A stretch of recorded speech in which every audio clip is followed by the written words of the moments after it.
Ay, ana, bakit kayo nandyan? Iniinitan kayo masyado dyan sa, sa labas.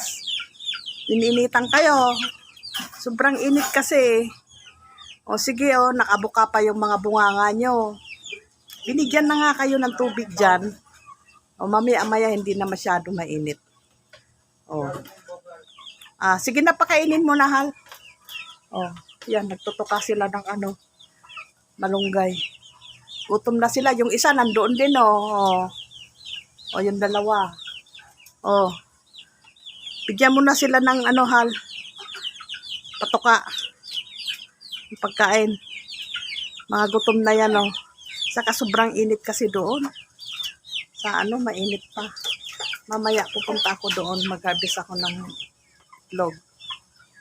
Ayan, sige na. Jump na kayo, jump. Jump. Pakainin na kayo ni Opa. Yan, malalaki na sila. One month na lang mag-iitlog na sila. Yung Brahma, ayan, nag din. Puting, ganda ng Brahma, Ganda ng Brahma. Ayan, sige. Tukso, jump na. Jump na kayo. Papakainin na kayo ni Opa. Sige na. Sige na, jump. Jump. Jump. Jump. Jump. Yan na, kumakain na sila Opa ng malunggay. Kumakain na sila ng malunggay, gutom na sila. Sige na. Hintayin nyo si Opa. Nandiyan na si Opa. Piniprepare na yung pagkain ninyo. Sobrang init. Nakabuka yung tuka nila. Pero lagi naman sila binibigyan ng tubig. 3 times a day bago ang tubig nila. Kasi mainit, kailangan nila ng tubig. Ayan, tumutuka na sila ng malunggay.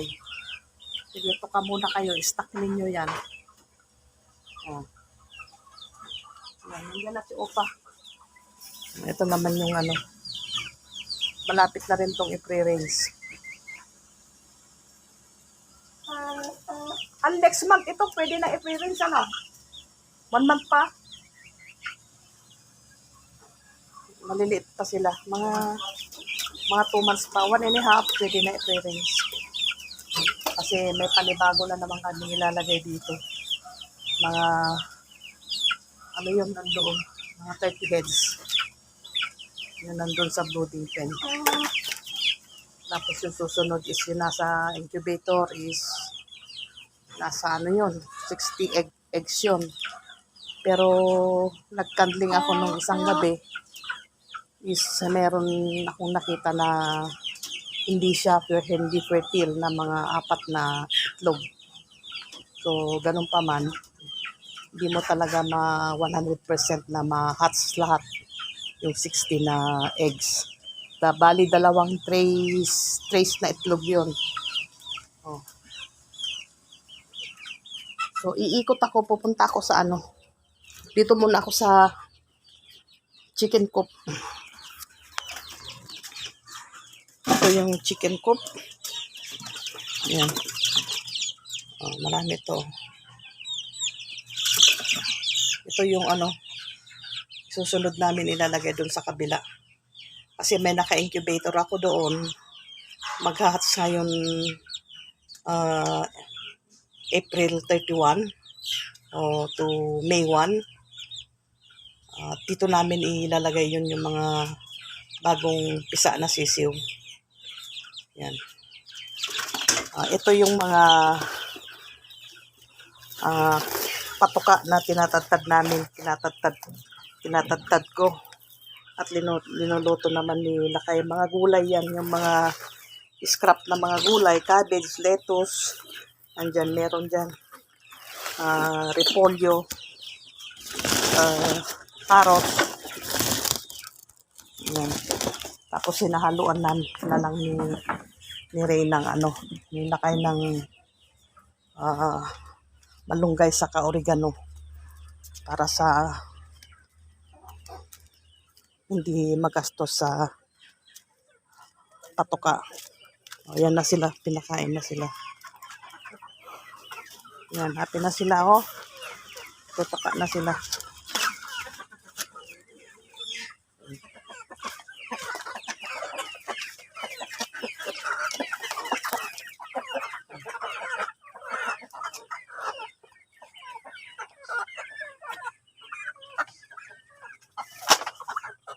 Kumakain sila.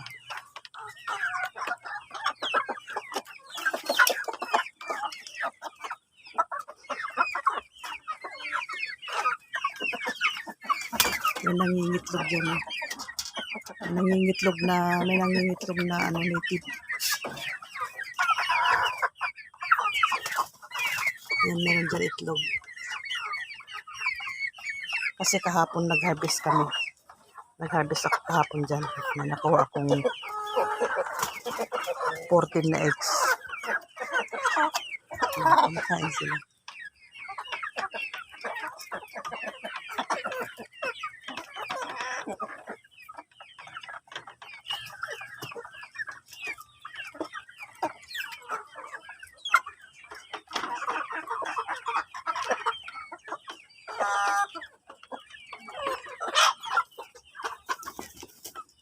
Nag-meeting yung Brahma at saka Kabir.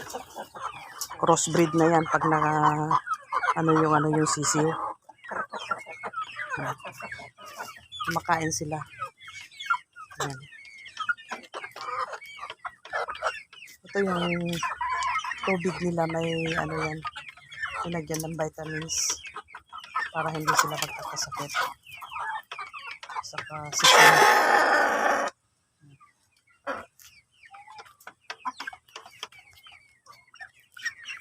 So, hanggang dyan muna, mga kamanukan.